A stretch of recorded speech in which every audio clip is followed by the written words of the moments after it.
What up, first name is your boy JT. Thank you all so much for being on this YouTube channel. I promise you we're going to have amazing content heading your way. And welcome to the Paint Your Canvas series by KickAbout. So for today's interview, we have who I would like to call the next kin to Pepe. I don't know why he's not on the plane to the World Cup for next year. So we got to talk to Roberto Martinez about that. But we got Phil Lopes. How you doing, bro? That's a great introduction. How you doing, bro? Appreciate it. How are you? I'm doing all right. I'm doing all right. Thank you so much for being the first person to agree to this. I really appreciate it, and I'm so excited to talk about just your passion about the game and how you fell in love with it and what you currently do with it. How's everything going? Good. Can't complain. Can't complain. All right. This man just came back from soccer practice, so the appreciation that I have for him right now is really, really high. No, thank you. I'm honored for you thinking of me as someone who you want on your page, especially to be the first one. It's truly a pleasure. So yeah, for sure. Now, like, we both are fanatics for the sport. So I just wanted to. Usually, I'll ask the next set of guests, you know, three words to describe the game. So what are your three descriptions that you would have? One word descriptions. Three different one word descriptions. Passion, for sure. Okay. Joy. Okay. And then last one, I guess love. Yeah, I would say love. Yeah, sure. Love is a big thing. I think it's probably something that everybody can attest to, is that they just love the game for various reasons. So where did your love for soccer come from? Definitely my dad, for sure. My mom always used to joke that soccer was his first love. Okay. So definitely him. Okay. As young as I can remember, I remember actually my first time playing was when Colin was still grass. Okay.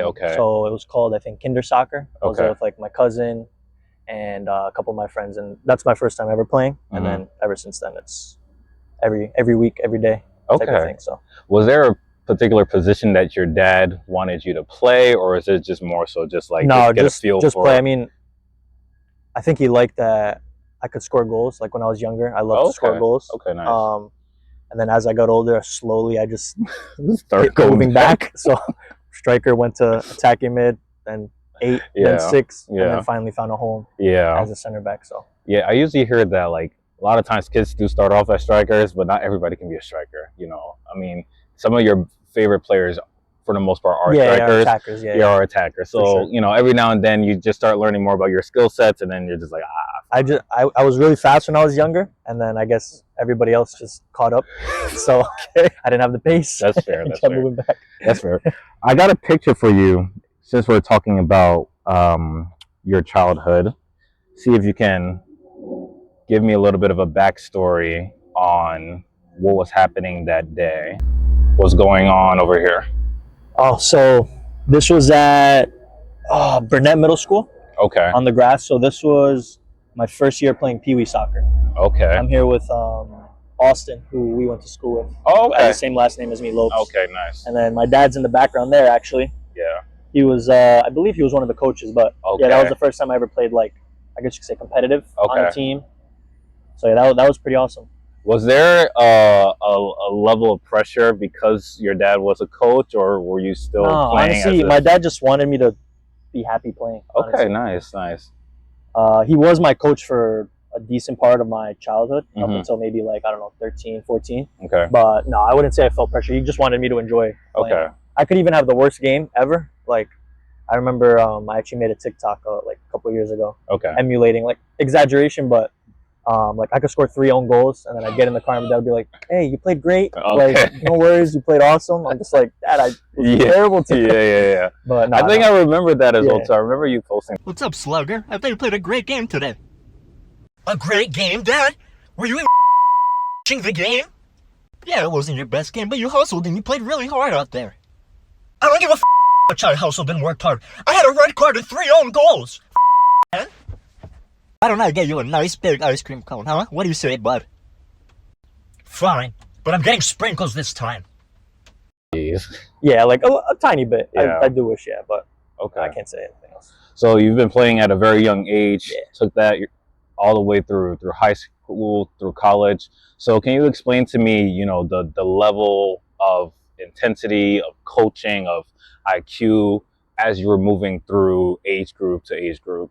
Yeah, so definitely the first time I felt like there was a big change was high school when I started playing on varsity. Okay. Like the game was a lot faster. The intensity was a lot more like. There was some games I'd go into, especially playing against like the big teams. I'm like, if I complete a pass, like That's that's great. Like, I'm like, okay. all right, I completed a pass. Then the next step. But yeah, definitely high school. And then as you get to college, then like everybody's bigger, everybody's faster, everybody's stronger. Right. So then everybody is more aggressive. So learning that as well. So yeah, I'll definitely say the first time though was playing on varsity, because now I'm playing with what I thought to be grown men, even though they weren't grown men. But yeah as a little sophomore. So. Is there a particular style or tactic that you feel as if caters to your strengths as a player? Like, are you a bit more of a pragmatic player? Do you like to play a little bit with the ball more? What type of, in this case, you were a defender, right? Yeah. So what type of defender are you, or were you? I would have liked to consider myself a ball playing defender. Because in high school, that's where I first started playing center back. Okay. And Coach Lembrick, who was a gym teacher for you, he liked to play out of the back. So going into college then, the coach that we had at Kane at the time was also like a ball playing coach. Like he wanted to keep the ball, so kind of that transition was a lot easier for me. Okay. Because it's not something I had to learn, you know, how to play out of the back and stuff like that. And I wasn't, if you see pictures of me, I mean, I went into college at 140, so I wasn't like the most physical, or at least demanding. Yeah. I mean, I'd like to get into a tackle, but my body really wasn't meant for that. Okay. As to probably why I had a lot of injuries, because I played a little bit bigger than what my body allowed. But yeah, definitely ball playing. Me personally, to watch, I love watching counterattacking teams, like quick counterattacking teams. I mean, as a United fan. 07, 08. We'll get to them later. But you mentioned a lot about, you know, your dad being coach, and, you know, Lembrick and other, you know, your Kane coach and whatnot. But now you're a coach yourself. So one thing that I always get fascinated about is when players become coaches. Now, most coaches, if not all, had to have played at some point, right, to understand the game. But what are some of the things you had to learn being a coach that you probably didn't pick up on as a player?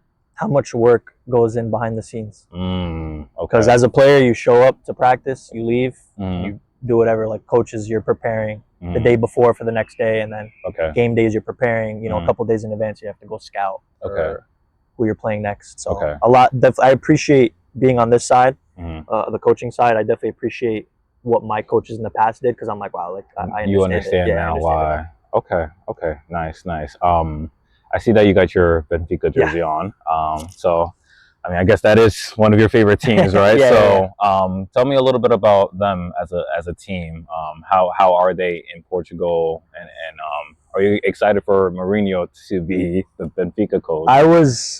Obviously, he's seen as probably the best Portuguese coach ever for what he's done. Right. Winning a Champions League alone with Porto is probably one of the biggest achievements in terms of Portuguese coaches. But I was excited because of how, of his name and what he's done in the past.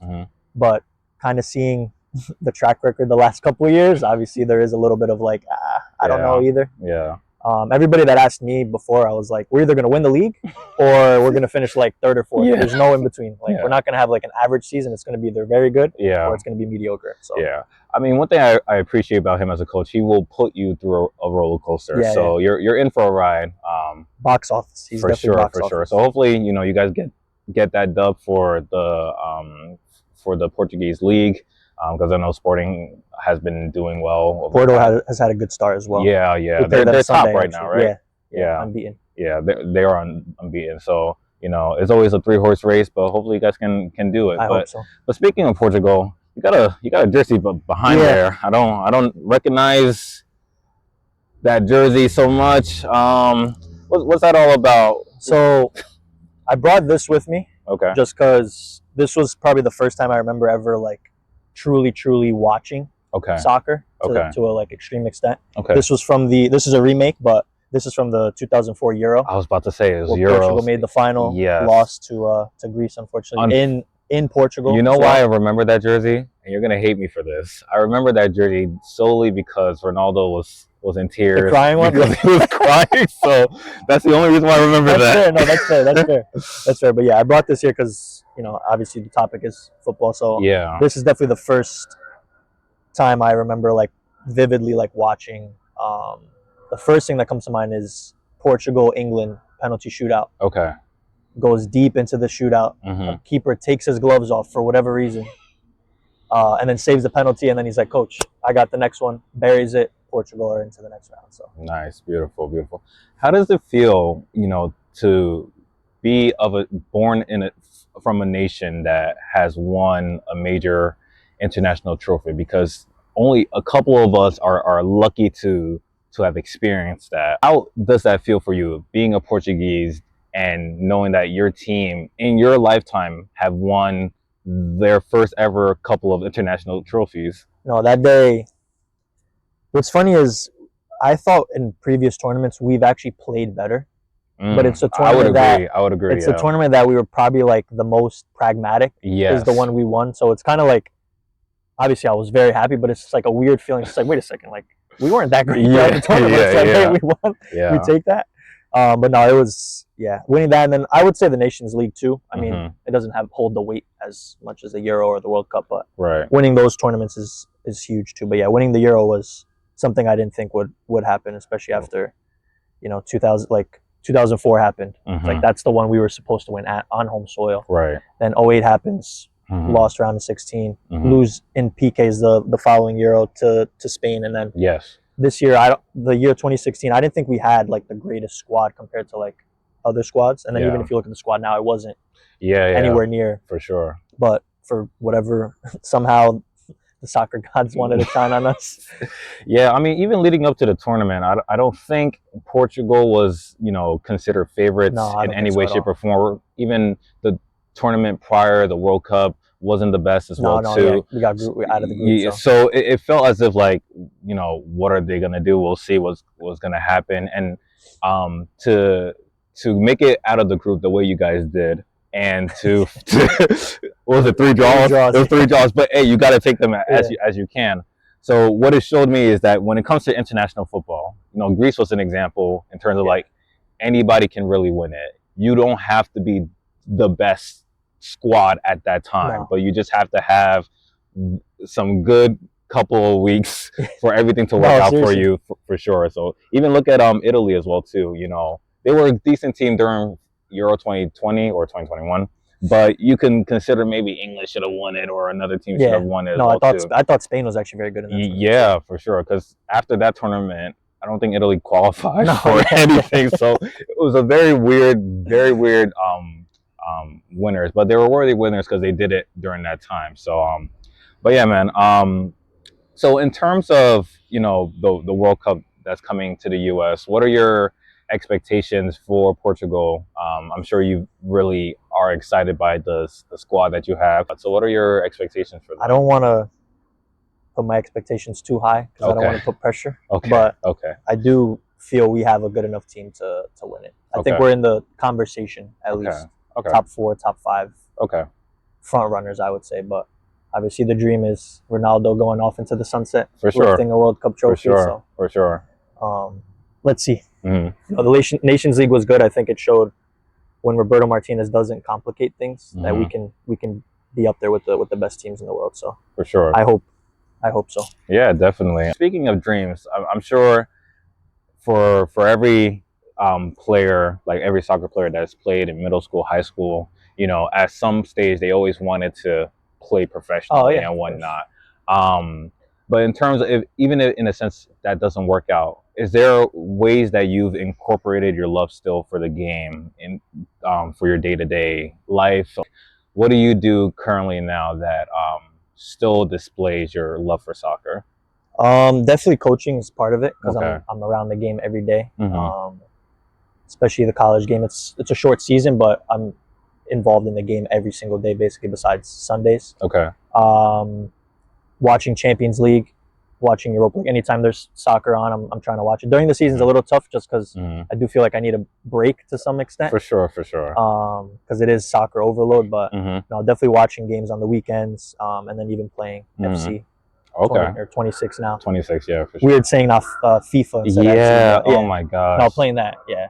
Okay. That involves me in the game too. So when you're watching these games, are you watching it from a different lens now that you're a coach, or you're still watching it as a fan? Like, it's funny when I'm watching my favorite teams, I'm just watching it as a fan, not trying to dissect it. But when I'm watching like a team that's more of like a neutral game for me, I will try to like, in a sense, like, like this is why they're not playing well. Like this is why this team's playing well. So I do try to dissect it. I try not to do it with my favorite teams just because like, I just want to enjoy it. Like I don't want to put the coaching brain on or coaching hat on. But yeah, definitely like neutral games, I probably would use it more. Like try to tactically like see why this team's has more possession or this team's struggling to get out. Stuff like that. At the time of recording, Ruben Amorim is still coach / manager of the team. When this goes out, I don't know if he's going to be after this weekend. I don't know. Yeah, but I don't want to so much more talk about him. But I guess from a perspective as a coach and as a player, is there a reason why you think a team just doesn't understand what a manager or coach is trying to relay to them? What is it that causes that disconnect? I thought last season, I was like, you know what? We just don't have the players to play this. Like after a nice window in the summer, you get players in who have played it or can play. Yeah. And honestly, I thought after preseason, I'm like, okay, like I see a difference. It did look decent. First game against Arsenal, I'm like, okay, I see a difference. And then since then, it's kind of just been like back to what we saw last season. Right. It's interesting to me because Amorim, he confuses me a lot because when you're not the only one, I'm sure. Yeah, because I think he knows what the issues are.